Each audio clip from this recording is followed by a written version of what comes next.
And when you track the number, as I said, number of non-residents by the thousand, again, this number holds up the highest in the last, I've got it here, 10 years ago, I want space to go right back into 2000. Okay? And if you take a percentage of non-residents to total population, that means your foreigners to total population, you see a trend here. And I've taken it from 2013 because of what Mr. Tharman said and what Mr. Lee Hsien Loong said. Apart from these 2 years that have dipped, and those are the, you notice that those are the COVID years, right? The rest of them have gone up on a couple of years, have a downward trend for more couple of years, and then in 2022 and in 2023, it is shot up, back up, in terms of the percentage of non-residents to total population. My question is, how has that number of foreigners coming into Singapore, foreign workers coming to Singapore, been reduced? I just want to point this out, and this is a very important issue that disturbed me when I saw this, report. I read it in the Business Times. It was an analysis of what was going on in Parliament, and that was in 2021. Both ministers Ong Ye Kung and Tan Si Leng had come up, and the writer had pointed out that notably, neither of the ministers declared a clear stance on whether Singapore should let in more foreign labor or reduce our reliance on it. I thought when Mr. Tharman said and Mr. Lee Hsien Loong said in the early 2010s, I thought the matter was settled, done and dusted. We must, and we will reduce the number of foreign workers coming to Singapore. And here you are in this, these two ministers, as far as this observer is concerned, asking. They're not clear right now whether they are for letting in more foreigners or for reducing our reliance on it. Okay? Then Mr. Lawrence Wong, in his own interview, said that even as the Republic pushes for productivity growth, however, the workforce must grow too. This requires foreign worker inflows to complement resident workforce growth. I don't know. It's now become ambiguous. Whether as a workforce, of course, workforce must grow. Correct? We need to have more people running the economy. But then he adds that foreign worker inflows have to complement resident workforce growth. Whether that means an increase in foreign worker inflow as well, he's not quite saying it yet. All right? But this is where the ambiguity is very concerning. And then yesterday was published this interview on CNA. PM Lee Hsien Loong addressed concerns over the social impact of welcoming more foreign labor into Singapore. I'm not sure whether he's talking that as more, meaning we've got to have a continuing inflow, or whether he's talking about real numbers increasing. Again, these are things that we need clarification. And this is why, coming into this election, what the SDP is going to do is we are going to tell the PAP that the incoming Prime Minister, Mr. Lawrence Wong, must say in no uncertain terms, say very categorically, tell Singaporeans that the PAP will keep to its promise to significantly, I'm using Mr. Lee's word, to significantly reduce the inflow of foreign workers. Okay, no more, oh, we will do what we can and then say we must complement our economic growth. Tell us. Because I've taken the pains to show you in the preceding minutes the danger of a continual massive inflow of foreign workers to our economy, to our way of life. that even the government has admitted and is grappling with right now. It seems as if, I want to emphasize, it seems as if now the PAP may be having a rethink. And hence, I don't know what happened. In 2023, you saw that massive jump in the number of foreign workers coming into Singapore. Has there been a change of mind? PAP must tell Singaporeans very, very categorically. The battery is running low. Let me quickly run into this then. Okay? The PAP must tell Singaporeans specifically how much it will reduce the inflow of foreign workers and by when. Give us figures. No good telling us, oh, we will do this, and then we find in 2023 foreign workers shut up. Tell us. What is your end goal by when? In the next 5 years, we are going to reduce foreign workers by, give us a percentage, okay? So that we can track what you're saying, so that the voters right now in this coming GE know exactly what they're voting for. As far as the SDP is concerned, if the PAP does not give us these specific answers, we will work towards proposing specific cuts to reduce the inflow of foreign workers. And then we will tell the electorate, this is our game plan. We will back it up. We will form a working committee, work with economists, work with organization specialists to come up with credible proposals so that we can tell Singaporeans what exactly should be done. And then when we get into Parliament, we will hold the PAP's feet to the fire and make sure that they do as the people wish. Okay? So this is what we're going to continue to be doing in the coming weeks and months into the GE. And this is what you can expect. But for today's purposes, I want you to take away with you this core message that the SDP is putting out. We'll back it up with some of what more with substance, and we're coming up with statistics and citations and so on. All right? And that will translate into policy proposals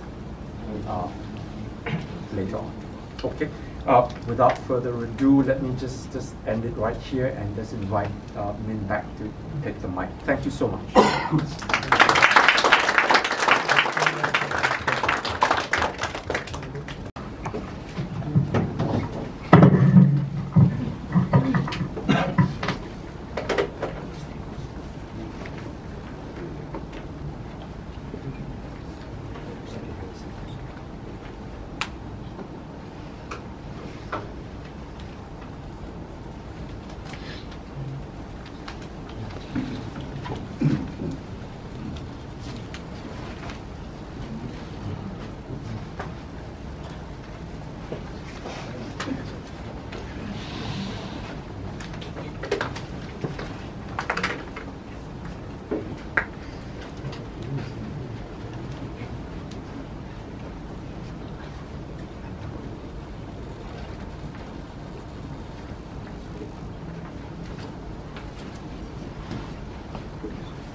All right, thank you, Dr. G and Dr. Paul, for opening this session.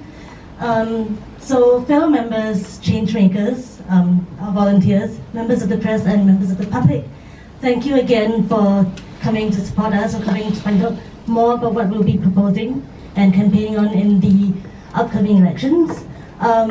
So now we're going to move into a panel discussion where we'll explore issues around the changing socio-political landscape, voter engagement, both from a personal perspective and in terms of the changing trends and forces that affect voter sentiment. And then we'll also look at some of the more pertinent issues that Singaporeans are concerned about. So essentially we'll have a discussion and a conversation around what we see to be in status quo, the political environment, the social trends, and then we'll look at where the SDP and its policies and its position stands in light of that. So now I just want to introduce some of our speakers, the panelists. First up we have Dr. James Gomez. Dr. Gomez is a political scientist. He's also a SDP CEC member, and he is the head of Asia Center, which has bases in Bangkok, JB, and also in Cambodia. Next up, I also want to invite Ms. Suraya Akbar. She's one of our CEC members as well, and she has been with the party for 18 years. And lastly, I want to invite our Vice Chairman, Mr. Brian Lim, who was also a GE2020 candidate in Marsing UT. Right. So just to set the tone for this discussion, we'll be exploring some of the findings of the Forward SG report, and I think Dr. James Gomez will be delving into that, and also coming up with our response to some of the issues that are inherent in that. Suraya will then be talking about some of her experiences campaigning on the ground and her insights in what she finds to be effective for engagement and reaching out to our voters. And then Brian will be summarizing everything that was discussed, also some of the points that Dr. Chi brought up, and then he'll be wrapping up this discussion. So with no further ado, may I just invite Dr. James Gomez to carry on. Thank you very much, Min. In essence, my presentation, short and sweet, it's really a consolidated response to Forward SG. I mean, in any campaign kickoff, you must respond, and this is our consolidated response to Forward SG and the inherent problems there. My two colleagues earlier have already outlined how we are going to respond to Forward SG in terms of policy responses. First, so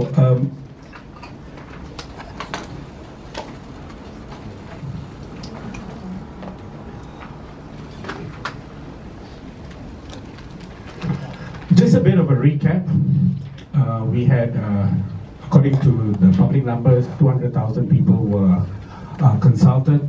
They say 35,000 in partnerships, 165,000 in other type of more bigger engagement. But we want to know, who did they consult? Did they consult people who are of a different speak?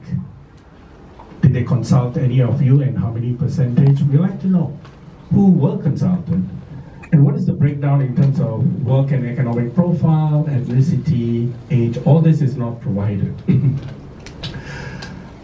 There were 54 men and 46 women percentage consulted, not reflective of our demography, which is 51% women and 49% men. So already a slight mismatch over there. Next, these motherhood statements. Forward SG is nothing new. Every time you have a PAP leadership transition, they come up with a motherhood national transition statement. We have, before that, our Singapore conversation that was led by Lee Hsien Loong, as well as, chaired by Heng Swee Keat, and then Goh Chok Teng. In fact, I participated as a student before I even was involved in politics at the Singapore 21 committee. I found it so unsatisfactory. I wrote a private response called a political response to Singapore 21. And then I got a call from IPS.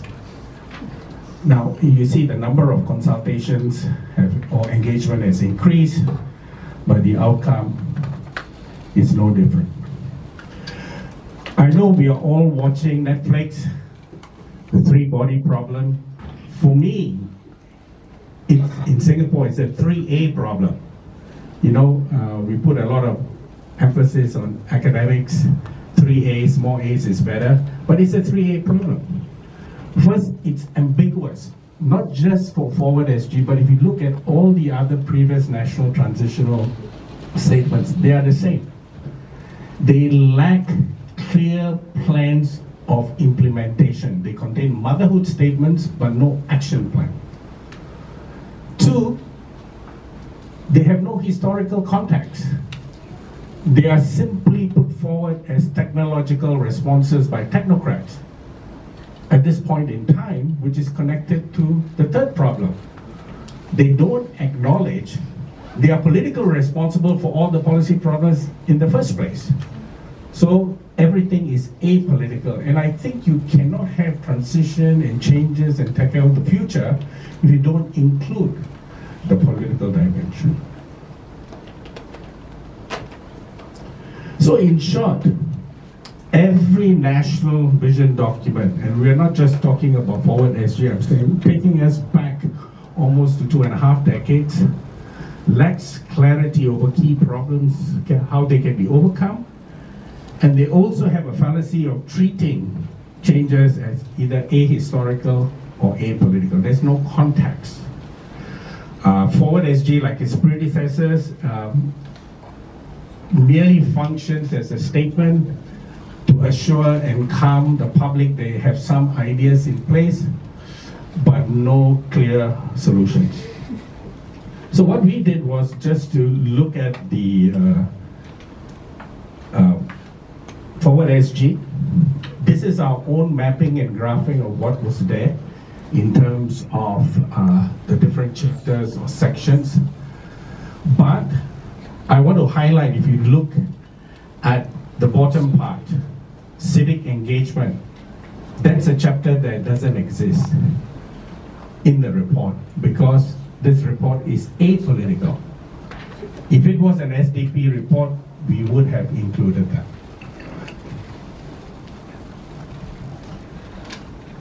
So I'll run through very quickly because my colleagues earlier have highlighted some of the issues, but as far as learning, education is concerned, we are still grappling with issues of hyper competitions. You talk to any parents, parents are stressed, they want their kids to compete. So we have hyper competition, which is a problem. We heard a lot about foreign talent. Why do we have this problem? Because our talent is siphoned on to serve the civil service, sucking Singapore dry of talent in other sectors, and then we have to bring people from elsewhere, right? And then we need also alternative ways, different ways of learning. But if we need different ways of learning, we have to challenge the power structures which impose a very top-down approach to learning. We talk about continuous learning, you heard about skills futures and others, you read about the challenges, the misdemeanors associated in tapping that resource.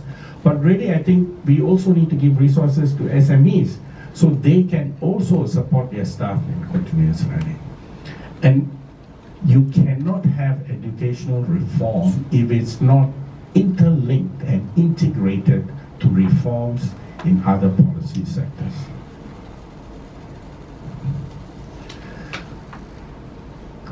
Talks about Korea.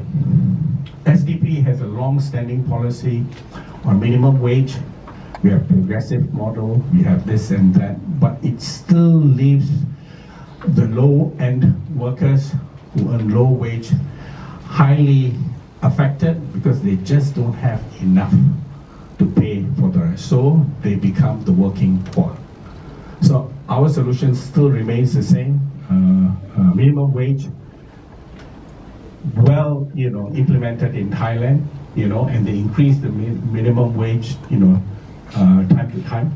And I think this is something that is an SDP position to this problem that we have.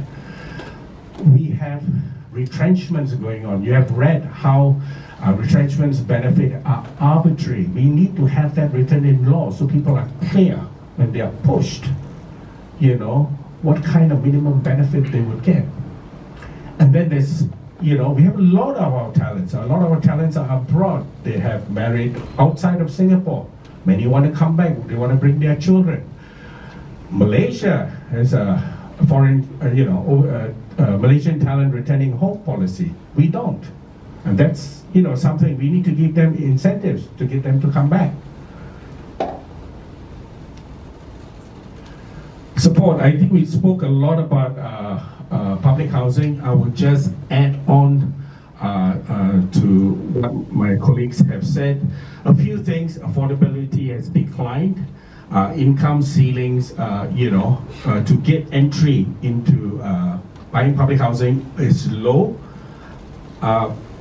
There's no clarity or transparency in the selection process or the balloting process. I know there are concerns about gaming the system, but still, you know, there's a request for transparency. And there's been a shift, and I just had a look at the newer numbers which were published just last year. So the proportion in the last decade of people owning private property has actually, the number is 18, has moved from 18 to 23%. So that's the number of people shifting to private property, 18 to 23% in the last decade, simply because, you know, public housing prices are in par with the lower tier of private housing. So this is also a problem.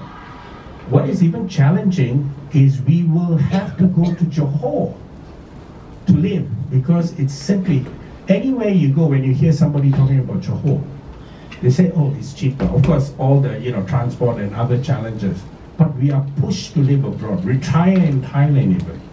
Right? So that's the reality. So we have to search for housing away from Singapore. And that's a problem. And my colleagues have, you know, articulated this. Parents need support. Not just the existing number of days we have for children below 7. They also need support for children above 7. Aware had pointed out that, you know, paid maternity leave for men is still lower than women. And it only fixed for government employees. Private sector is still thin, and you know, I'm literally borrowing the statement from Aware, which said that this has to be equalized. And then these are feedback we get from our foreign Singapore talent, who tell us, you know, they're living abroad, they have children. The children have challenges of settling in, and they say if at least at the start, why not, you know, offer dual citizenship children with mixed nationality parentage. So we are simply articulating what the concerns from the ground here.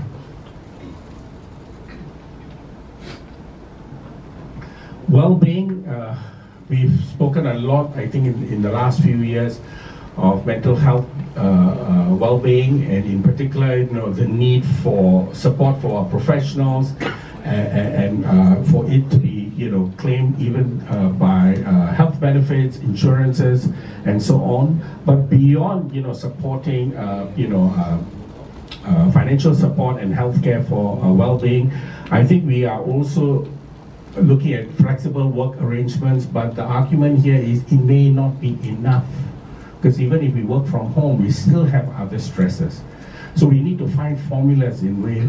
So these are the silent issues in the Forward SG report. And this is what we at the STB are pushing back as our first salvo. We are returning fire.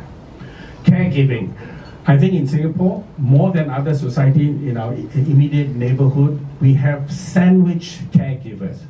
That means we have a certain category of caregivers who are looking after children, but elderly parents as well. Now we have some support for child leave, newborns, and so on, but I think what we need to go beyond is to turn that leave to family care leave, so that, you know, we can take the pressure, that it becomes legitimate that we are able to look after the elderly people in our home as well, because they need also attention, right? And so these are some of the things. Yeah, and also caregivers, need to have opportunities to work from home as well. Active aging. Yeah, I think the key message here is not just trying to provide support for elderly care. I think we are talking about more than that. I think it's not just providing them healthcare, but also getting them active. Because as we are an aging population, I think keeping them active, keeping life meaningful at an older age is important. Again, we see that not very clearly articulated, and these are gaps that we want to emphasize moving forward. I'm mindful of the time, so I'm nearly at the end. This was kind of presented in one section of the Forward SG. We kind of took it apart because we think it requires the relevant emphasis it needs. And again, our colleagues have, it's not about income, it's about wealth. Because when the rich become rich, when the number of millionaires and billionaires and those beyond billionaires, their numbers increase in Singapore, they also have power over the rest of us. And I think there's a need to think about that and how we mitigate that volume, that spread, that distance of gap, right? And then also about wealth taxes, including support, more tax breaks for low-income workers, and then also additional subsidies for low-income families to support children as well as the elderly.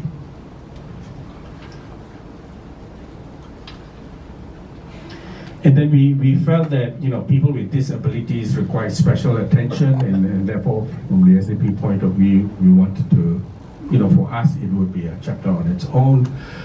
Again, we need more comprehensive response or initiatives to support people with disabilities, not just in terms of support for searching for jobs, but also, I think, beyond jobs, right? I think we now have to be entrepreneurs. What can we do to incentivize persons with disabilities to also be, economically efficient? And then for those who are engaged in serving the needs of people with disability in the educational sectors, I think we also need to provide support equally to both students and teachers. I think I'm nearly there. Again, sustainability, we talked about climate change, a lot of this. Again, we want to go beyond this grow, reclaim, build approach to have a balance, and also think about carbon emissions, and I think this is something we need to track as we clear a lot of our remaining natural areas. If you have followed the SDP, the SDP has taken special interest in this area. We have organized forums, we have done walks in some of these areas that have been now bulldozed for development. So again, just highlighting our constant concern in this area. And this was the missing part, right? If you look at all the 3 transactional documents, right, and not just Forward SG, there's a constant lapse of not engaging. There's no sense of political reform is necessary. If you look globally, you look in the region, everybody's thinking through about better citizen engagement, but here, nada, zero. So for us, we want to see more anticipation, but we point out collective participation, engagement is stifled by so many laws, including POFMA, which my colleagues have mentioned.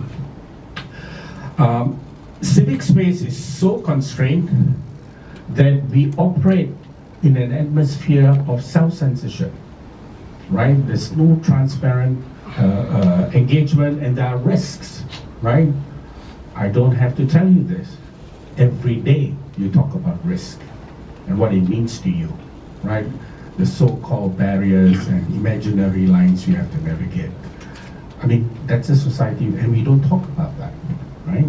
And the overuse of value statements, that means we use the term multiculturalism, multi-ethnicity. We don't realize the need for communities from that space to articulate genuine concerns, and we must have the space for them to be heard. So this, in short, I think is a very important and missing chapter. It has been consistently missing in the last 3 transactional assessors. So again, this is our pushback against Forward SG. To sum up, Forward SG in essence exists to justify the PAP leadership. As with previous national visions, it does not propose a comprehensive action plan for problems that has been with us for a while. They are not problems of today.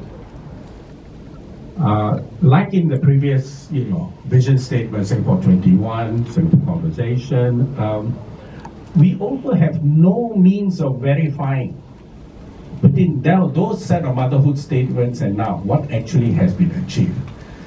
If you are going to pull out and say, oh, we made some progress in social safety nets, it's not enough, it's minuscule. If in one leadership transition, 20 years, you can only map up and say you've done this much, not good enough. Because that problem is still existent and has been accumulated for the lifetime of the PAP administration.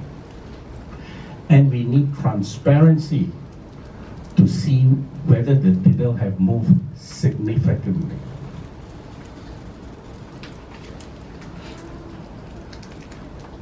So, Forward SG misses the long-term outcomes for Singapore, which must include our ability to hold the PAP administration accountable. Anything about the future must require accountability, and electing the SDP will ensure that accountability is built in. The PAP government, of course, abstains from implementing some of the measures in a transparent and accountable manner, and that is why you need independent checks and balances. So, but if you ask me, my one kind of disappointment with this whole business, the transitional statements, Forward SG, is they keep telling you, the individual, have to be responsible. You, the family, have to be responsible. They are not responsible. So the whole business of government responsibility is either not discussed or simply shut off. That's why I think we need to have a pushback to this motherhood statement of the Forward SG, consistent with all other transitional vision statements, that we need independent political checks and balances in order to have a good future for Singapore. Thank you very much. All right, thank you. Soraya moves on to share some of her experiences on the ground and her take on engaging voters. James, I just want to expand the conversation a little bit. You had a regional think tank, right? So, looking at the political environment in the region and some of the social trends, where do you think Singapore stands in terms of the challenges that we have to deal with and how the establishment is addressing some of these obstacles? Okay, I will look at just the experiences very quickly in 2 minutes from 4 countries in the region. I think what is lacking is a political party, civil society, depends on the country and the size of the volume, even a diaspora community and the intellectual community. I think we need a broad pan alliance to move the needle forward, not just in policy, democracy, human rights, but also political change. I think we need to build that PAN alliance in Singapore. If we look at Thailand, that PAN alliance exists. Civil society came together, worked with the Move Forward Party, and Move Forward Party, when they got members of parliament, articulated the policy concerns of specialists, civil society groups, and academia. You have that similar experience also in Malaysia as part of the Reformasi movement, to some extent also to Indonesia, where you have that broad democratic coalition, because you need everybody together to move the needle forward. I think that's what we need to build towards. If you then compare the Cambodia case, they have them isolated from fear. So you will have political parties that want change, and then you have civil society unable to work together because of fear, right? So I think we have that kind of problem to some extent in Singapore, but I think we need to, close the gap and have more people come together. Thank you so much. So I think that was an interesting comment. The idea that we have to engage more communities in a more equitable manner. I think it's about political parties as the bridge between the various stakeholders in society and in a nation. And I think this really segues brilliantly into Suraya's content as well, where she'll talk about talking to voters, really listening and finding out what it is that our role is, because it's not just static, it's not just a standalone role that we fulfill as political parties, it's also about how we adapt to the needs of the community and the citizenry. So I think Suraya will be best poised to tell you a little bit more about that. So much, Dr. Gomez. Okay, Dr. Gomez has just outlined some key policy issues. Now let me share some perspective from campaigning point of view, which is drawn from my personal experience. With the internet, we can all connect with our friends and loved ones with ease, no matter where you are. This will be an important platform for this campaign, as we are also keeping up with the times. Together with the Young Democrats, or YDs, the SDP's Communication and Branding Department is working tirelessly to work out ways to communicate with the youth and also make them interested. We understand that the youth of today is very active in the virtual world. And with the rise of social media sites such as Instagram, Twitch, TikTok, this is what we need to do.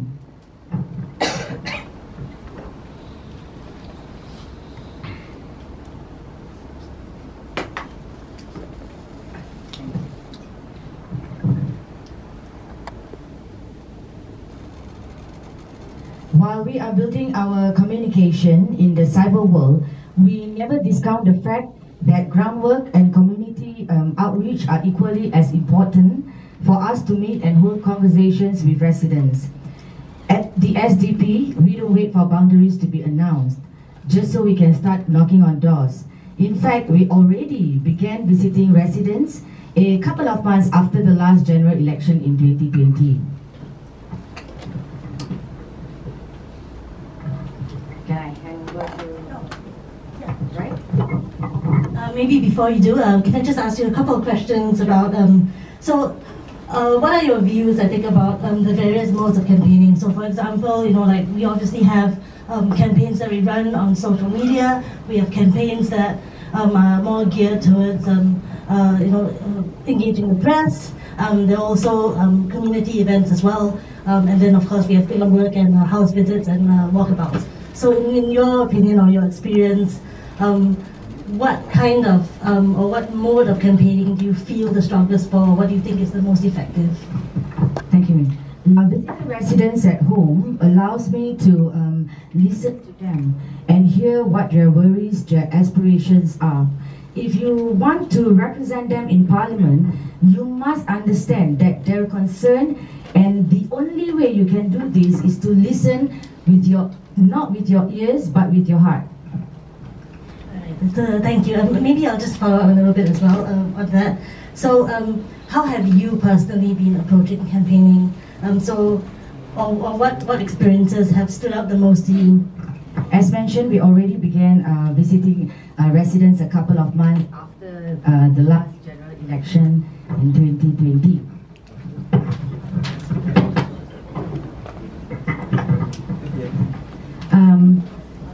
The experience has been fantastic. People were warm and receptive of the team and I. We have been doing our weekly house visits and also bi-monthly walkabouts too. I feel inspired and motivated after to do more after every outreach. Okay. So I think before we move on to Brian, I mean, just a quick comment as well, and this was something that James brought up, the idea of civic engagement, which I think is very much linked to what Soraya has been talking about. And I think it's also worthy to note that, if you're looking at the changing psychographics in Singapore, the changing needs and demands of our electorate, I think it really hinges on a few things. So I think really what our electorate is looking for right now, in terms of how we want to be engaged, falls on three aspects, I think. So one would be transparency and accountability. So looking at people who purvey information or the sources of information and authority figures, we really want transparency and authority transparency and accountability. And I think next also we're looking for participation and change. So we're looking for the avenues, whether it's formal and informal, to get involved, to share our views, to connect with each other, and to make a difference. And then lastly, of course, I think it's the idea of community and connection. The need for everyone, for people to find that community where they have a sense of belonging, where their needs are addressed. And I think it's an important aspect of any entity, political or non-political, seeking to effect change in society, seeking to make effective, seeking to make a difference and a meaningful impact with what they're doing. So I think Brian will probably expound a little bit more on that, as well as how, or rather, like what the current situation is in terms of the characteristics of our electorate, the different. I think the different aspects of our community, whether it's the local born community as well as foreign workers. So he'll be expounding a little bit more on, I think, what Dr. Chi was talking about. So Brian. Thank you. Can everyone hear me? Because the mic's giving us problems. Thank you, everyone. We just wanted to expand on the idea of what Dr. Paul and Dr. Chi have mentioned. This issue on foreigners, I mean, we categorically state that we are not a xenophobic party, that's for sure. In fact, we belong to one of the biggest democratic alliance here in Asia. So we have many friends from around the region. So we definitely are not. But if the PAP's policies are not bring good effect to the people, in the sense that they just open the doors wide and just let the foreigners just pass in, without some of them even without credibility, then I think it's a big concern, and the party is going to make this our main election issue. This is not a subject matter that we have not been raising before. We've done this like 20 years ago. When I first started my maiden election in 2001, I remember I mentioned this. In fact, I had this on my social media post. I still had that manifesto. And we're still, until now, it's like 23 years later, we're still talking about the same old issue, right? Of course, the PAP will not bother to address it, because to them, it boosts their GDP growth. Having all these foreigners coming in and all that, the tax, the levies they collect, all right? And of course, all these super rich foreigners from, and of course, they also are getting a PR sheet, then buying all these properties, all these contributes to their GDP figures, which is also a component tied to the ministerial salaries. So maybe I just shared that the other day I was looking up these stats with Dr. Chi, that graph that he was presenting. And what really struck us was the resident population. I'm talking about the ethnic Singaporeans, right? There's no growth. That remains stagnant, right? And the resident, by definition, resident population, which includes the PR, right, has been growing. This shows that this figure has been propped up by the increase of number of permanent residents that the government has been handing out all this citizen status. So this is a worrying sign, because everything, like what Dr. G said, it ties in with the cost of living, right? It ties in with our national identity, right? Many issues that can surface from that. And we were also talking about, Dr. G and I were talking about our total fertility rate, right? It's an all-time low, below 1 now, right? Beyond the replacement rate, right? And here, on the other hand, the government is building at least 20,000 flats per year, right? I've seen the figure 63,000 over the past 3 years, right? Now the question here is, who are these flats for? If our resident, our ethnic Singaporeans population is stagnant, the growth is stagnant, the total fertility rate is not climbing out, then may we ask, who are these flats for, built for? Right? This is a question that the PAP needs to answer and needs to tell the citizens. The other issue that James brought up was about civic engagement. Right? We just recent incident that Suraya and I think Jofe and some of my colleagues, that we are trying to hold a Hari Raya open house underneath one of the blocks in Marsing UT. That's a constituency which I previously contested. Right? You can ask our volunteers how much difficulty they have just to hold a simple Hari Raya open house for the residents. So many questions were asked, and the resident was, I wouldn't say he would use the word threatened, but was told that he will lose his deposit if it turns out to be a political event. Right? And yet, on the other hand, you have the incumbent wearing the PAP logo, celebrating International Women's Day, right? Also below the flag, below the HDB void deck. Yeah. So this is a disparity in terms of, us trying to get all this civic engagement going on, trying to speak to residents, to find their concerns, their worries, and yet they place so many boulders along the way, just to make sure that we will not get our way. Yeah. So this is roughly what I have encountered. Maybe I'll just pass the mic to me. Yeah. Okay, thank you, Brian. So just a quick question for you as well. How do you feel the SDP is best poised to address some of the challenges that you mentioned? I think we have continued to push. I think, like for example, we're talking about society, and also some values that we uphold, like democratic values of human rights, freedom of speech, things that we espouse and hold close to our chest.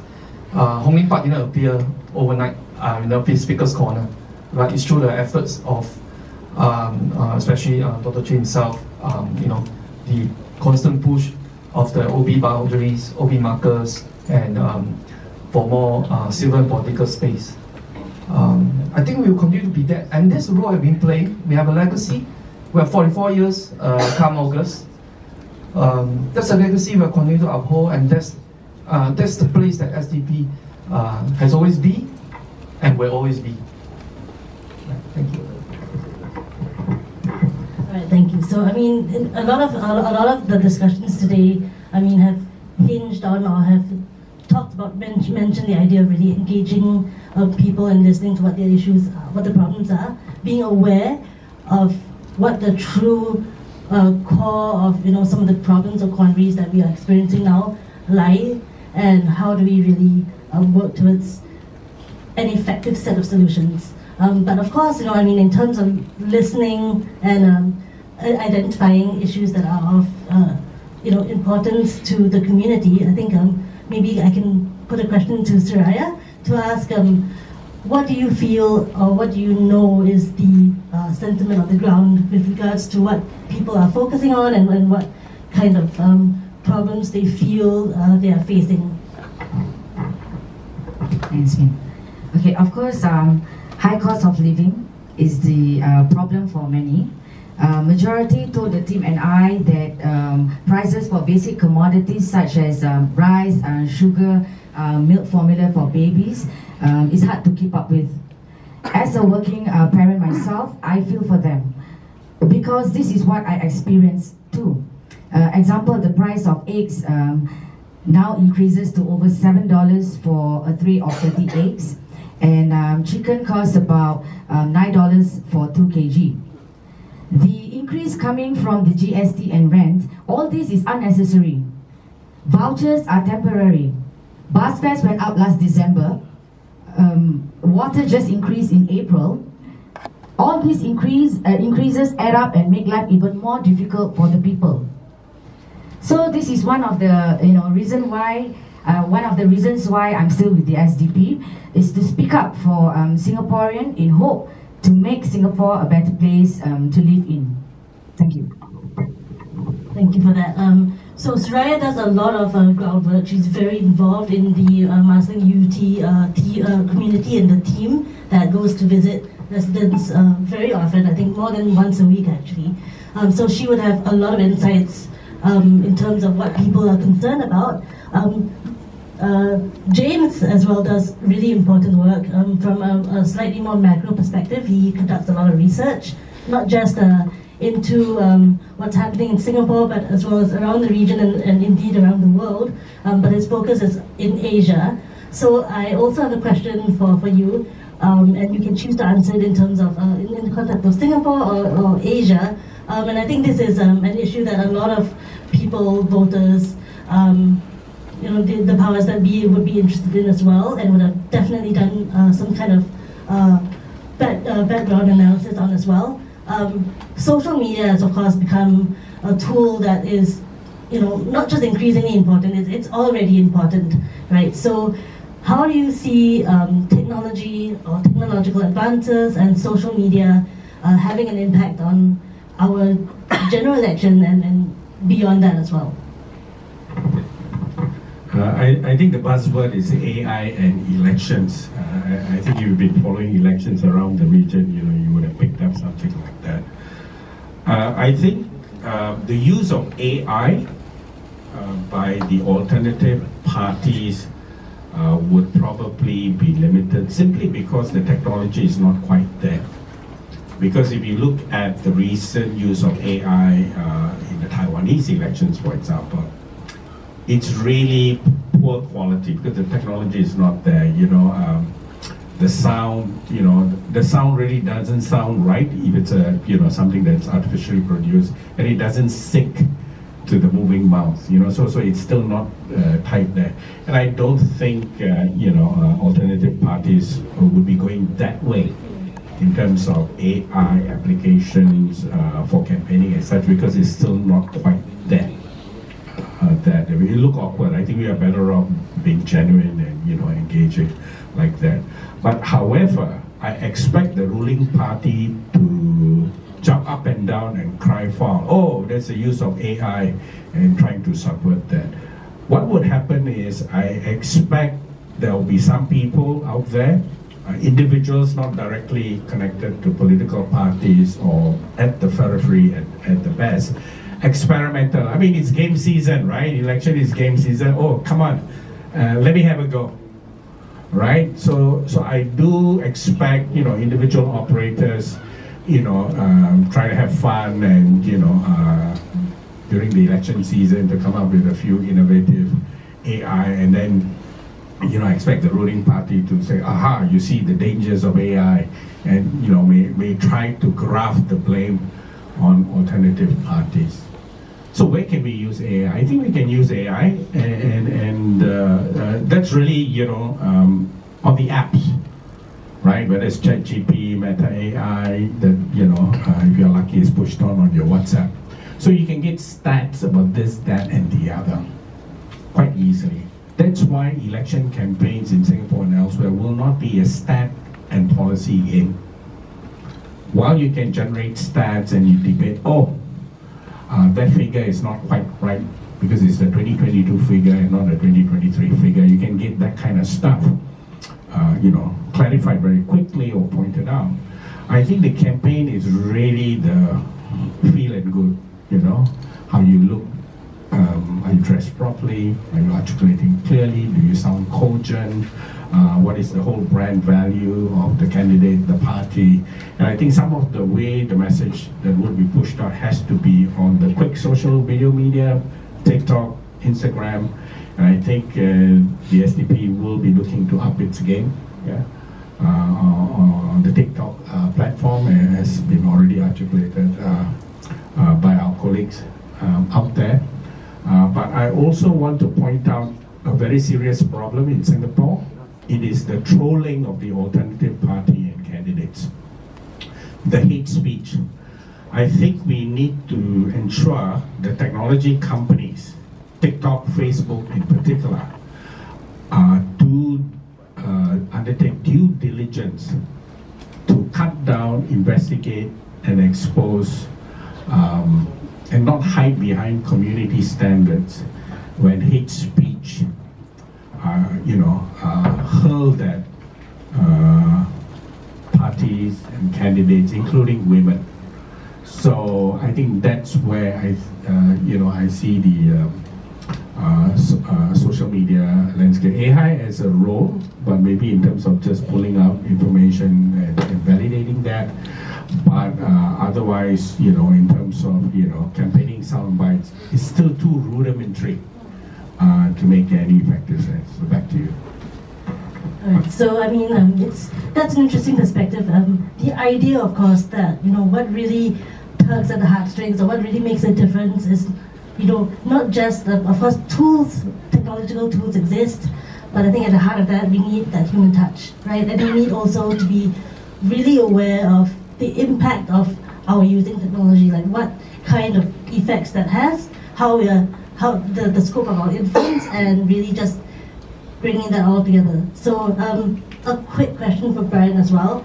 You know, with what James mentioned as, you know, the increase in technological tools or social media to get the word out, to really increase that scope of impact. It's essentially the democratization of information. So people are really accustomed, especially younger voters or younger people in general, are very accustomed to having information at their fingertips, right? So not having to go to, you know, traditional sources of information, such as, for example, you know, newspapers or the library.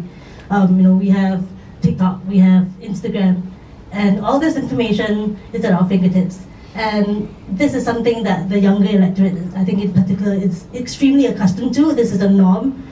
They don't see the world any way else. In fact, you know, if you look at the trends of engaging with technology to find information, I think it was in 2023 where the volume of searches conducted on Google was slightly lower than that of which was conducted on TikTok. So you can see this shift in the trends in terms of where people are looking for information and how they're interacting. So my question would be, with all this at play, there are still barriers to democracy or barriers to campaigning. So, you know, we have certain tools that the establishment, if you may, also use to sort of nudge or shape a certain agenda, for better or for worse, such as POPMA, such as, you know, in terms of part of the process would be changing the borders of constituencies. So in your opinion, where are we now in terms of, or rather, how do we best address the fact that on one hand we have a community or an electorate that's very used to just seeking information and doing what they will with it. And we also have, forces at play where that is curtailed in a way that is quite significant. Just when you're talking about boundaries, I was just thinking, because the last few elections I contested in Marsiling UT, I think in terms of boundary changes, it's very hard for them to change anymore because north of Marsiling UT is actually the causeway. So no matter how they cut, they can only play around the boundaries on the south or the eastern or western wings. But I think gerrymandering is prevalent here in Singapore. It's nothing new. We've seen it in all elections. We also know that, well, keep in our heart that Bukit Batok and Bukit Panjang may disappear into one of the GRCs, drown, such as their vote share will be overwhelmed by the larger PAP vote share in neighbouring constituencies. But nevertheless, we have, in the ground, we have ensured that we have also walked the neighbouring precincts, so that no matter how they're going to withdraw the boundaries, we could at least have covered some form of ground, and to ensure that we don't hear the electorate complaining, hey, I've never seen you before. Yeah, which is quite common during election season. The other thing, I think, with the advent of internet, of course, with social media, I'd like to relate to the example that I had when I attended as a delegate to the Taiwanese presidential election, which took place in January this year. I think one of the fear that we all have is that the social media really plays a big part, fortunately or unfortunately, in all recent elections. He has played a big part in the Philippines election, definitely in the recent Indonesian elections. And one of the fear is the spread of misinformation or disinformation, right? And this is something that we have not a lot of resources, but these are the risks and these are the dangers or perils that we may need to foresee and actually really take on come election time when the going gets harder, right? So I can't anticipate that. Unlike another PAP, which can have 20-30 man production crew just for one minister video, back up with their taxpayers' money. We are also building our own team. We are also coming our own content, which will be reviewed soon, hopefully, right? We will do whatever our level best with whatever resources we have, whatever limitations that we have, to respond to the PAP and not be one notch above them. I think one good thing about us is we have a dedicated group of change makers, members, and many of them are really, holding 2-3 hats, just trying to make things work, whether it be fiscal campaigning or what we call retail politics on the ground, but also behind the scenes, doing your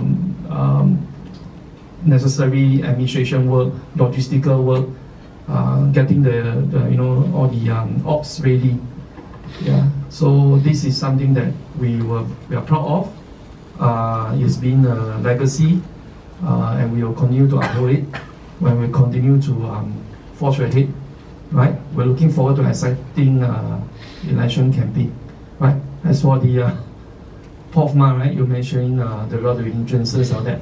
I think we are too used to POFMA, right? Dr. Chi being the last one who is, but like I said, it's actually a feather and cap. It means that they're taking us seriously, but it doesn't stop us from saying what we need to say and what is necessary for the electorate to hear. I think that's very important, right? The truth needs to get out, the truth will prevail, and we will prevail. Thank you. Thank you so much. before I become the next victim of POFMA, I just want to clarify the statistic on TikTok. So I think it's confined to Gen Z, so Gen Z respondents, and the majority favored TikTok for as a search engine versus Google. So, okay. But I think it'd be a good time now just to get some quick closing remarks from Dr. James Gomez on what do you see as lies ahead of us in any aspect, and where do you see SDP making the biggest and most positive contributions? I'm excited. I mean, in the many years I've been with the SDP, now what I see is a very consolidated team. It's strong, it's very polished. It's a lot of energy. I mean, the SDP operates like a machine, it's well-oiled machinery. So I think we have already outlined the key issues. I think we have written fire to Forward SG. We have heard our colleagues mention both the understanding of the changed demographic landscape, as well doing the retail politics, both offline and online. So I think we are ready and excited, and bring it on. Thank you very much. Bring it on indeed. So at this point, I think let's bring it on and open the floor for questions. I think I will also invite Dr. Chi and Dr. Paul to come forward as well, so that anyone who has any questions for them can also address your questions to them and the panelists.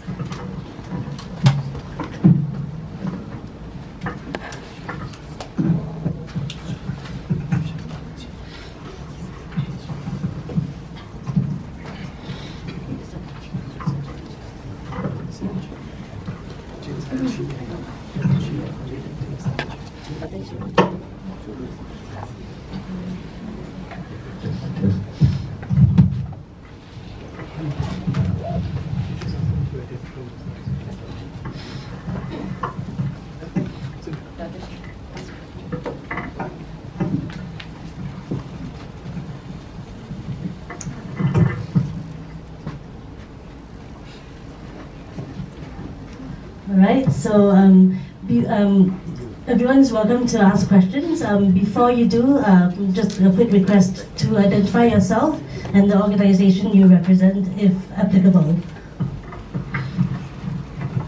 Hi, my name is Hannah. I'm from Mothership. I have a question for Dr. Chi.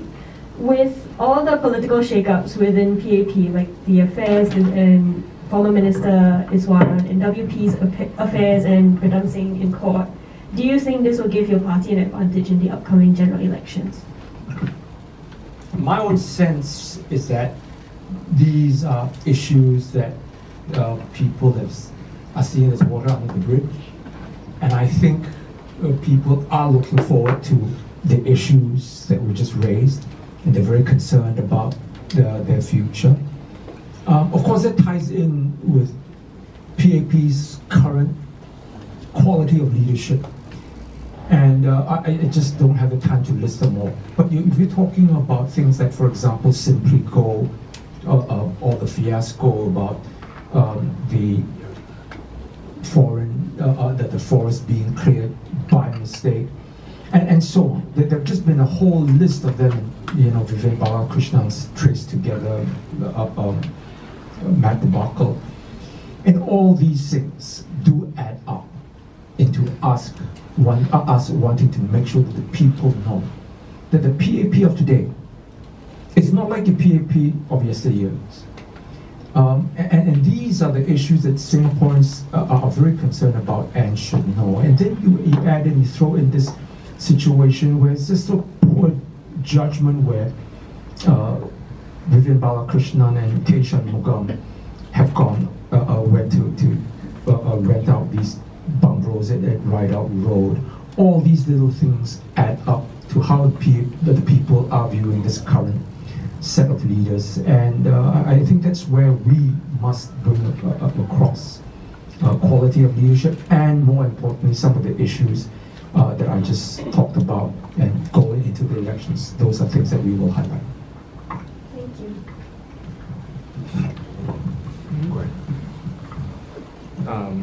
Yeah, so I have two questions. Oh yeah, sorry, my name is Yai. I'm just public member. I'm just myself. So I have two questions, right? First, regarding the foreigners. I believe Dr. Shi talked about the many issues with foreigners, right? Like foreign workers, like replacing Singaporean workers, or like housing prices going up really high. But I'm wondering whether focusing so much on foreign workers, that your entire campaigning seems to just surround foreign workers, is in fact not really right per se. Because at least from my view, a lot of issues surrounding foreign workers isn't necessarily foreign workers. It seems more like the lack of labor power, whereby we aren't able to push against our own employers to simply replace us, whereby the employer can simply both like retrench us or like fire us and then pay foreign workers and pathetic amount of money and simply exploiting them. And secondly, and at the same time, regarding housing prices, I'm wondering whether like the real issue surrounding housing prices is not necessarily foreign workers. It's more like how we have commodified housing prices. We have made housing one of investment instead of one of essential service and essential need. So I'm not saying that we have no issue regarding foreign workers. We definitely have an issue with foreign workers, and I do think we need to reduce the influx. But I'm wondering whether, like in the best case scenario, focusing so much on foreign workers it's simply missing the real issue. And in the worst case scenario, it breeds xenophobia and anti-immigrant sentiment, which I'm not accusing of SDP of such attitudes. And the second question is regarding coalition and alliance politics. We have seen in Malaysia, we have seen in Israel that there were coalitions that managed to come together and replace what in Israel it was BB, and in Malaysia it was UMNO. So I'm wondering whether SDP, what SDP stands on alliance and coalition politics among opposition in present day and in the future, and whether this is viable. Thank you. Yeah, let me just respond to that issue on foreign workers, and then the rest of the panel can pick up on some of the other issues. No, don't get me wrong. The diagram that I just put up a little ago, you saw that there is cost of living and you know, more inequality and so on. It's just a byproduct, and foreign workers issue, foreign talent policy contributes to some of these issues. For example, cost of living, right? It's your government that's added on the problem despite all the inflation as a result of global supply chains, regional conflicts, climate change. And then the government adds to the problems of this GST, increase of GST of 2%. That adds to the cost of living. That obviously is not directly related to foreign workers. What I'm trying to say is that these are issues that are interrelated. And of course, we will be talking about, for example, cost of living as a standalone issues as well. But I just want people to know that all these things are interrelated, and the foreign workers issue contributes to this matter, and productivity as well. I just showed you. So these are things that were built up on this one issue. I will just whole host of issues, but surrounding the matter of foreign workers as well. Yeah, okay. As to the question about forming coalitions and alliances, I think right now it's we're kicking off this campaign, and we just like to focus on what our campaign is going to be. What happens in the coming weeks and months, we'll have to again listen to the ground and see what works and what doesn't. Okay. I think James can tell you this a bit better than I can. But in Asia, what happens is coalitions happen after elections. They don't tend. That's what happened in Malaysia. It happened in Thailand. Yeah. So. Yes, I think there's a lot of posturing after elections. I think you'll have to see how the results fall into place. So that's something that also we need to think about, because I think our balance here has always been about pre-election, but I think the post-election posturing is also something to think about. But I think immigration policies are important consideration. If you look at Cambodia, where I recently was and have an office set up there. If you hear the talk at the policy level, it's all about emulating Singapore in Cambodia. But I cringe when I'm there, because if they are going to go to the Singapore way and open, they've already unfortunately opened up to foreign workers, lax immigration policy, including Laos. The locals are being displaced, prices are going up, affordability, cost of raising. So, I worry that if they follow this Singapore approach blindly, they are going to go down a very, very dark rabbit hole. Yeah, so I hope they can learn from our lesson. Also, just to clarify a little bit further, the goal of the SDP, we generally fielded 11 or 12 candidates, and we're not going to make the government. Okay, we're realistic. We are not pipe dreamers. We are persistent, but there is just no way you're going to get an opposition government elected at the next general election. The goal is to prevent the PAP from getting a 2/3 majority. Because what we have seen is that with a 2/3 majority, they can steamroll over the Constitution. They can pass constitutional changes which are retrospective. I mean, that is just totally bizarre in my mind, that you can change the Constitution and allow it to apply retrospectively. But with a 2/3 majority, they can. And I think that is something that most of the serious, credible opposition parties feel is an achievable goal, is to try and at least prevent them from getting a 2/3 majority.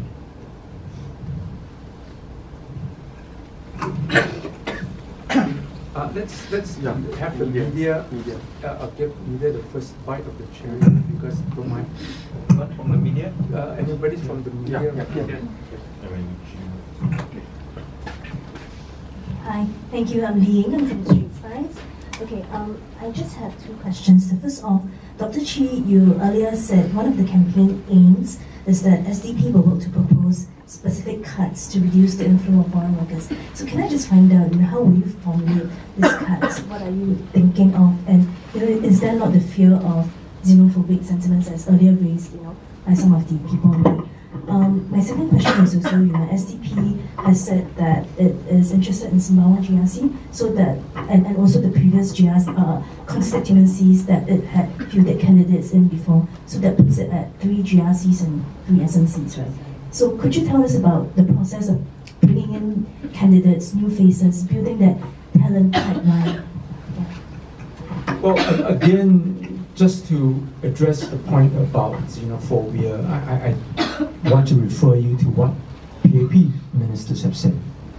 Everybody has acknowledged that this rate of importing foreign labor is unsustainable. I've showed you some of the quotes that PM Lee Hsien Loong and Tharman have said.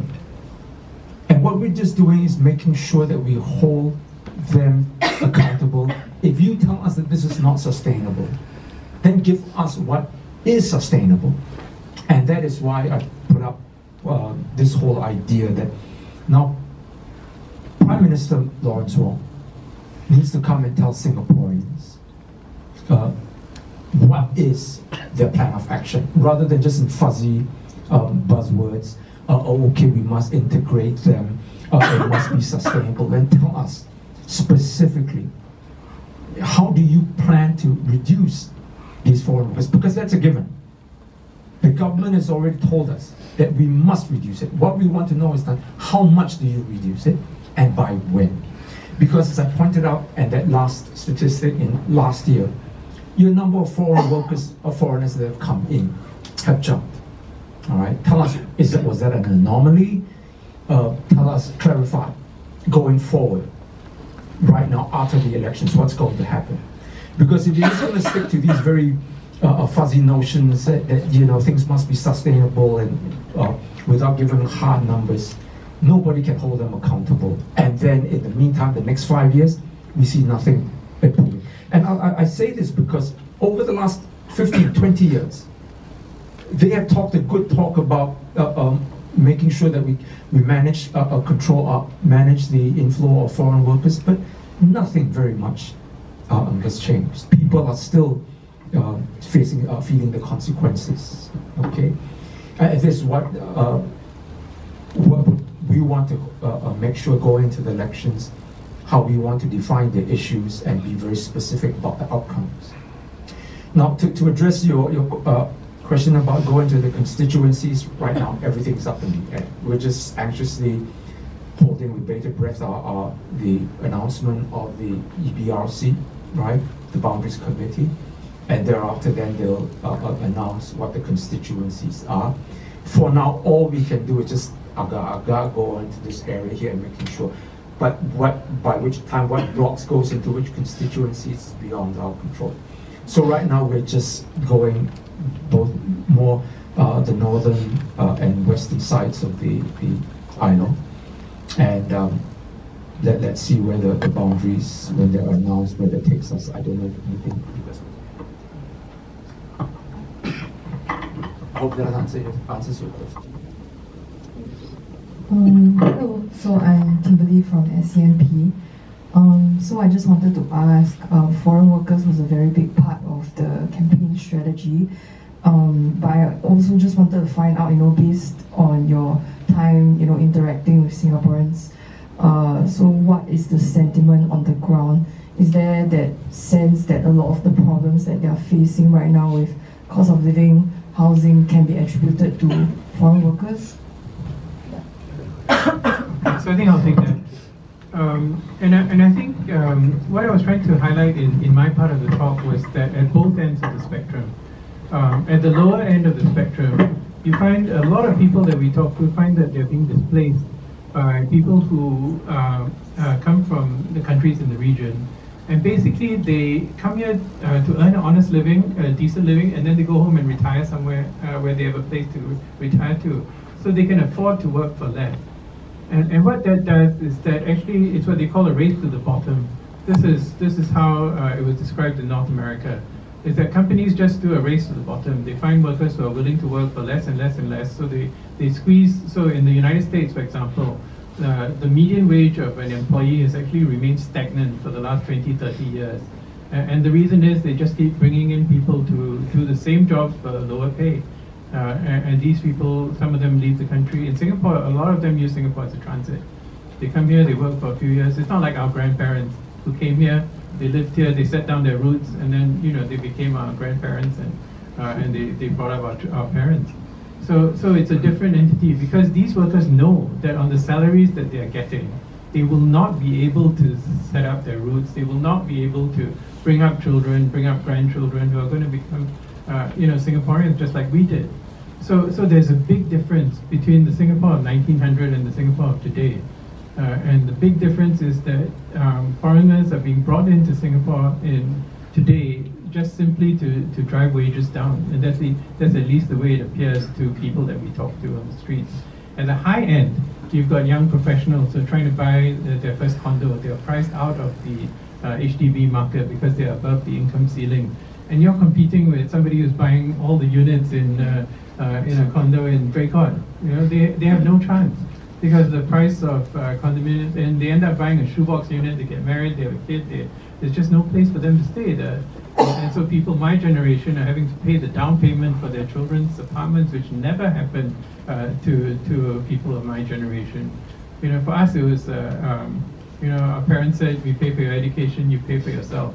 But nowadays my friends are just paying for their children's apartments down payments, which is something that's very different. And I think there's a very real sense that they're being squeezed out of the condo market by the liberal policies which allow, and even the fact that PRs can buy HDB flats. I think Singapore is the only country in the world where public housing is made available to foreigners. So and frankly, I know several PRs who buy an HDB flat, they leave the country, and then they rent out the HDB flat, and it's a constant source of income.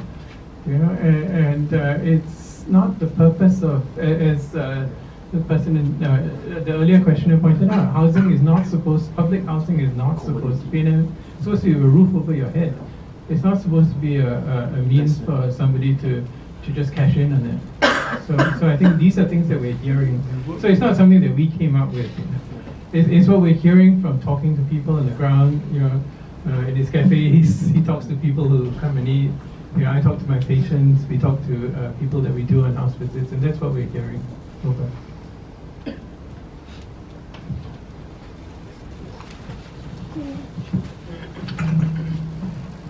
Hello, thanks for having us. Aslam here from CNA. I just want to have a better sense of the campaign strategy. I think from the numbers in 2020, the percentage of Singaporeans who voted for SDP increased from 2016. Of course, it's a very social media driven campaign with a lot of features like Ask Paul Anything and many other features. So what was the positives from the 2020 campaign in terms of campaign strategy that you will take forward to this campaign that Singaporeans can look forward to? I think that's my question. I think it's a given that the fight is on social media. I think the trend now, in fact, it's a worldwide trend, and I know this year there will have a lot of elections going on. I think the source of information mainly will be from, of course, we're not doing away with traditional rallies. We hope the PAP are not going to do away with traditional rallies. The last time they didn't do it because of COVID pandemic. But this time around, I think we will still do a traditional rally, but I think we also have a lot of emphasis on social media.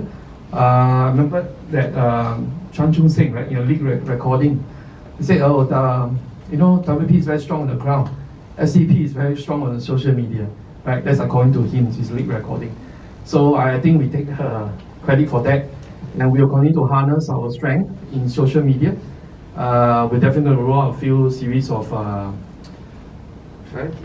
videos. Yeah. So with our limited resources, but definitely I think the fighting turf is on social media, and particularly TikTok. Yeah, which can work for or work against us. Right, but definitely we are going to put up a good fight and bring forward a positive campaign.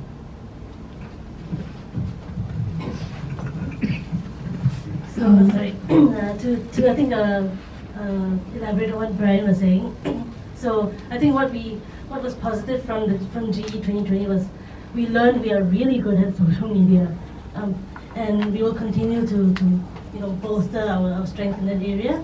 And I think it's also fitting that, or very appropriate that I thank the Young Democrats for working so hard on this front.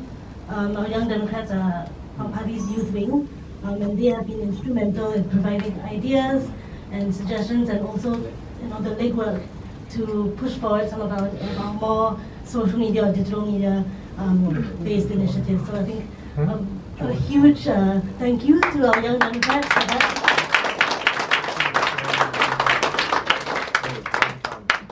But I think the one difference would be we wouldn't be dumbing down on the messaging of the social media.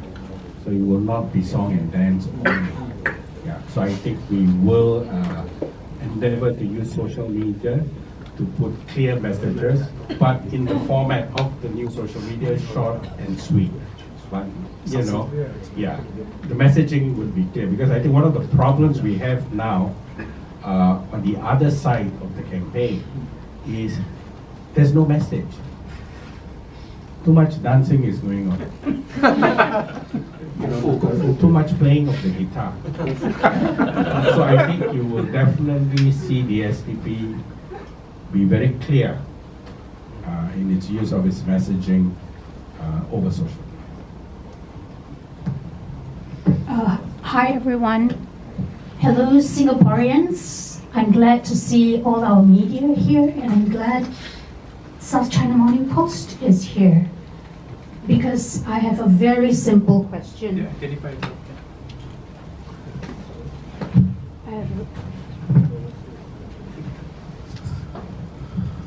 I'm Hasina Tuyekuti. I'm Singapore's veteran journalist, a pioneer correspondent for Channel News Asia, which has become what? Which has become what? Why are Singaporeans denied a voice in Channel News Asia? So my question is, all of you are change makers, but deny the PAP 2/3 majority. How is that being change makers? And a question for Dr. Chi. Who or what are we defending? My simple question is, where is Jamal? That's the elephant in the room. It's coming to 10 years of him languishing in China's concentration camp. It's on all of your conscience. All of your conscience. What has happened to Singapore? I'm sorry to raise my voice, but this is what change is. Be a change maker and please answer the question, where is Jamal?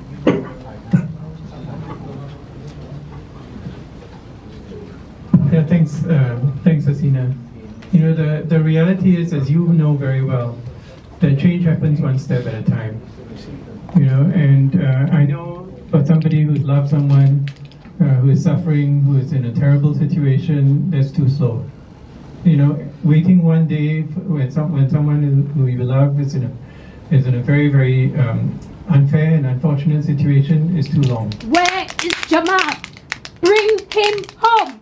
Where is Jamal? Bring him home. What is the population of Singapore? Yeah, we It's a genocide happening in China. Oh, Tan Ling, my friend. Oh, Lawrence Wong, I went to school with. This is bullshit. Pogma, since when was our voice silenced? Miss, I think you have to respect our event. Yeah. Please, tone it down. Yeah. I'm a change maker. This is my country too. A genocide is happening in Singapore. This is ridiculous. This is ridiculous. Why the silence on the death penalty? Why? A fellow Singaporean was executed on May Day. Where were you all? Where were you all? Excuse me, ma'am. Where were you all? A woman was executed. It's okay. Shall we talk outside? Let's go. This is the problem with the country. Don't want to talk about the death penalty. Why can't we talk about the death penalty? Why can't we talk about the death penalty? I'm addressing all our Singaporean media. Hasina, you got to listen. This is our event. Can we talk outside? There is no election. Lawrence Wong is a puppet. All right. Okay. Ours is a dictatorship. All right. Okay, come. Let's go. Yeah, Let's go. We gotta go. I want everybody to see that I'm being ushered out. And this is the problem in our country. 亲爱的新加坡人，君主在哪里？中国的监狱，你们做什么？做什么？ Asina, I'll talk to you later. Yeah. Get back to you later. This is censored at a party that is supposed to be a rights-based party. Yeah, but you also will have to respect on us. This is a change-making event. Yeah.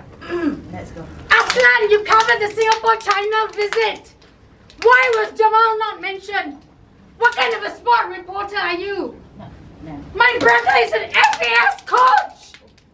He's an FAS coach. Genocide is happening in Singapore. And this is how ethnic minorities are treated. This is ridiculous. Joseph Schooling, you smoked pot. Speak up. Speak up. I like my bag because I'm leaving. This is a bullshit event. It's a bullshit event. And Lawrence Wong must never be Prime Minister of this country. Ridiculous. Any other questions? Any other questions? I have a question. All right. Please identify yourself. Okay, my name is Teo Ming. I'm just a member of the public. I live in the HDB two-room rental apartment. And I have been telling the HDB over the past few years many times that I... Go ahead. Go ahead. Carry on. that I've been telling HDB over the past few years that I have schizophrenia, mental illness, and also quite a number of physical, medical health problems. But the HDB simply and very stubbornly refused to reduce my rental of $414 per month for my rental flat. I'm sure many other people are also facing similar issue like me, where they have mental and health problems, but they appeal to HDB many times, and the HDB simply refused to reduce the monthly rent. So I'm wondering if the SDP will be able to address this issue. Yeah, I think that the SDP has been addressing the issue of mental health. James brought it up actually. It is something that we are trying to deal with. It's something that the government has kind of belatedly realized that Singapore has an acute shortage of mental health professionals. So they are taking steps to address this, and this is something that is in our healthcare plan. We will be addressing it. On the ground, we have people in our constituencies who also are meeting with social workers and those and the community development individuals to try and move individual cases forward. Are there any other questions from the media? If not, I think there was someone else. I'm Kalis from Independent Singapore. You've talked about these foreign workers in Singapore. Through your research, have you identified some main industry which you feel that our local talents can fill in these jobs that is currently being employed by foreign workers? Second question, Brian and you talk about Bukit Panjang and Bukit Batok, where you feel there's a possibility that it's being absorbed to GRC. And if that's the case, Dr. Chi, would you look around for another SMC, or you would be leading a GRC? Because last GRC that you contested, I think, was Jurong GRC, if I'm correct. That's all.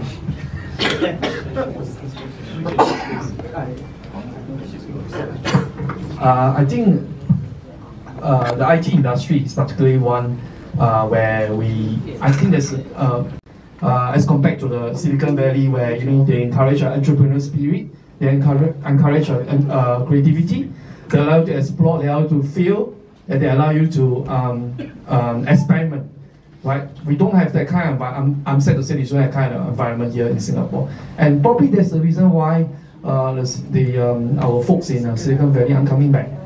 Right? And which is why we have to call after all these IT gurus from all over the world. Right? But I know it's not just a Singapore problem. I know Israel, Canada, some of the countries, they also face a similar issue. Right? But I think we have a solution to this, and the solution is not necessarily have to be foreigners. Right? To answer your question, Kalis, yeah. And then as for the policy changes, Dr. you want to? Let's just wait until the boundaries are announced. We'll have more conversations. Okay, so we'll have only two last questions. Please. Thank you. The mic's already out there, is it? Yeah. Oh, in you. Okay. No. Okay. Then we'll have he's from just now. Okay. Three of you will do. Go ahead. Last one. Hi, I'm Gwen from Motherhood Statements. I know EBRC has not been formed yet, but where will we likely see SDP in the northern and western side, right? So where will we likely see SDP on the ground, and will it be similar to 2020? And my second question is, are there any new faces that we are likely to see? And would you like to take the opportunity to introduce them to us? Thank you.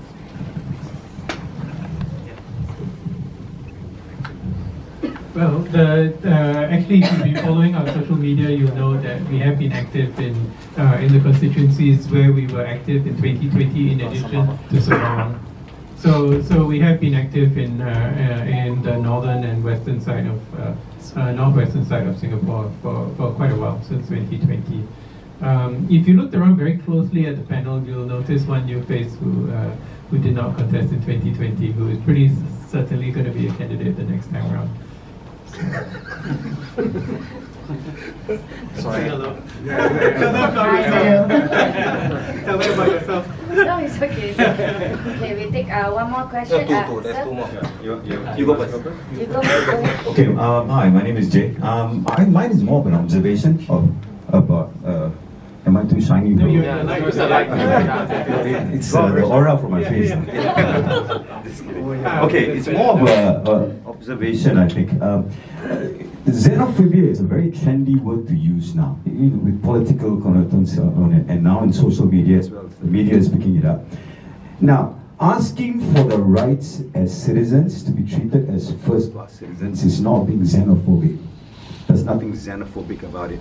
What we are not, I think your microphone is on. I'll just carry on. Yeah, go ahead. Okay, so that's like, I just want to make that clear. Asking for the rights as citizens to be treated as first-class citizens, there's nothing xenophobic. Even Mr. Lawrence Wong came up and said, we are here to assure people we are not going to treat them like second-class citizens. So he has already made that statement already. And also one more point is, we are not making sweeping statements saying that we don't want foreigners. Yes, foreigners are required. My wife is a foreigner. You get what I'm trying to say? So we are not making such statements. And I speak as a citizen. Why I want the parties to speak up about it, because I'm not going to be in parliament. They are going to be in parliament. They have the platform. So I'm glad they are picking it up. So for people to switch it up and say it's xenophobic, I think that's not right, but not fair. And coming back to the point about social media, yeah, you're on point about it. We as people, or you guys, got to make use of social media. You're going to have bad apples coming in, but you got to use it for your strength. I mean, so that's all I wanted to point out. And great, I love the speech.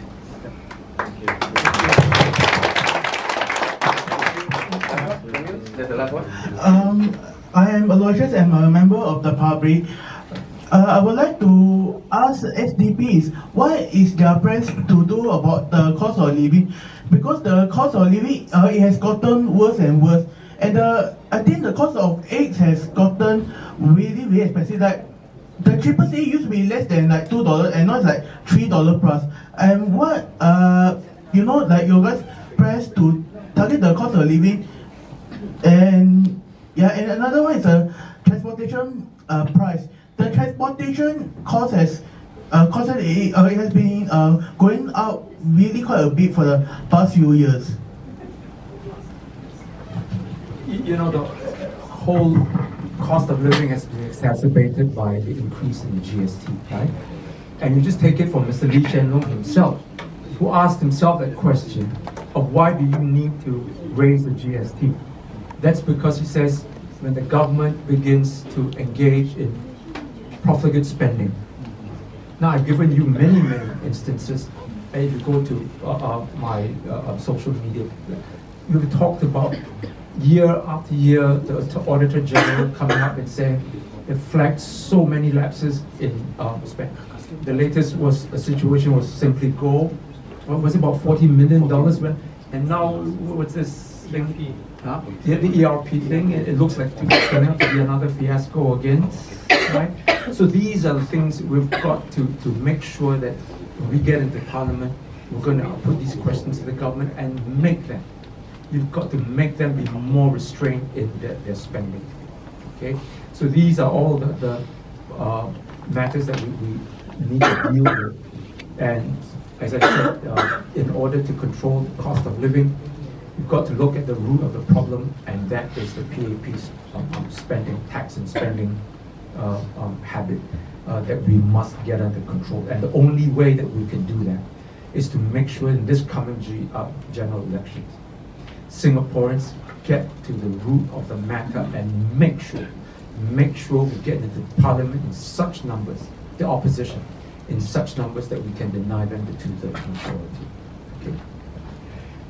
Okay, there's nothing else? Yeah, I would like just one more person. Joshua is from our Young Democrats. He wants to add one last word from before we close.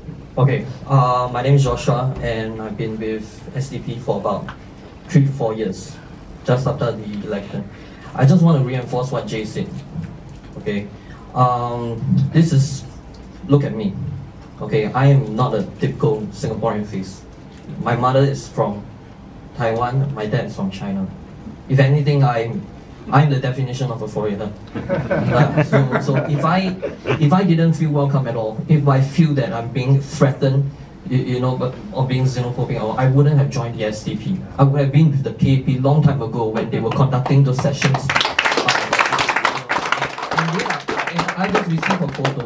My friend, who just became Singaporean, they have groups of trying to get PA people to get them to join on board, and then they don't tell them what they are being joining for. So I know what we are being told to join for.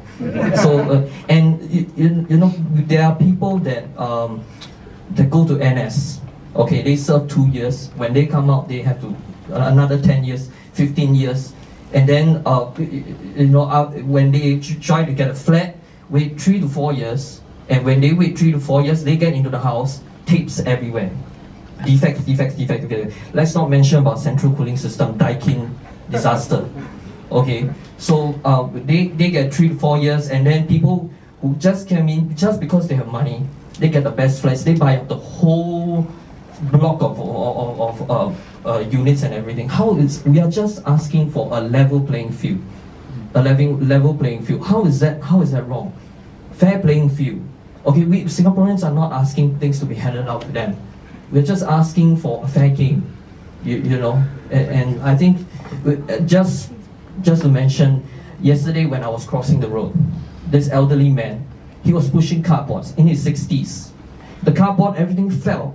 The cars were about to cross. I brought him over and I asked him what happened. Why are you doing this? He's trying to supplement his income because his mother got disability. And these are the people that are being left behind. And you are talking about xenophobia. I mean, these are the people that are being affected day to day. We have the courage, as SDP, we have the courage to come out and confront this issue, because this is not a very sexy issue. It is a very dangerous topic, because we are in that realm of being accused of xenophobic. But this is the issue. We dare to come out and confront it. So I think we should be given credit for that, and people should pay attention closely to this topic in the future going on forward.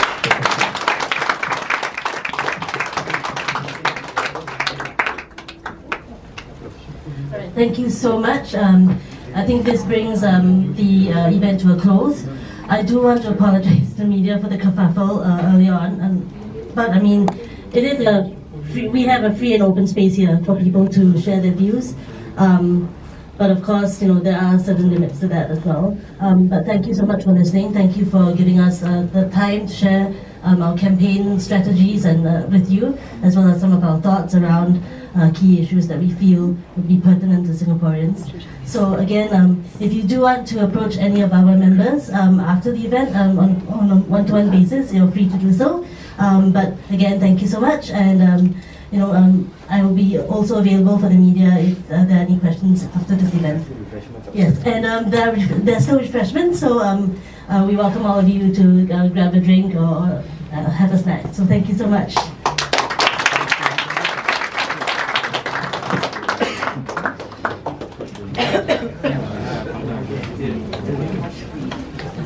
And also for those who are interested, we are selling Dr. Chi's books right beside the stairwell. Thank you.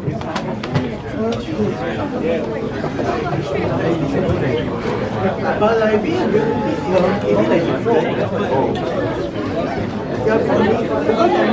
or maybe I want to go like mass or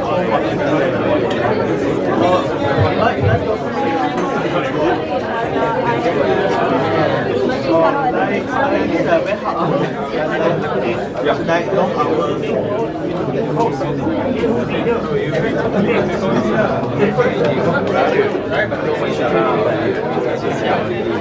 This way.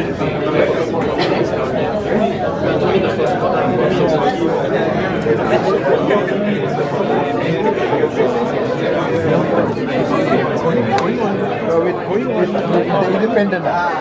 You.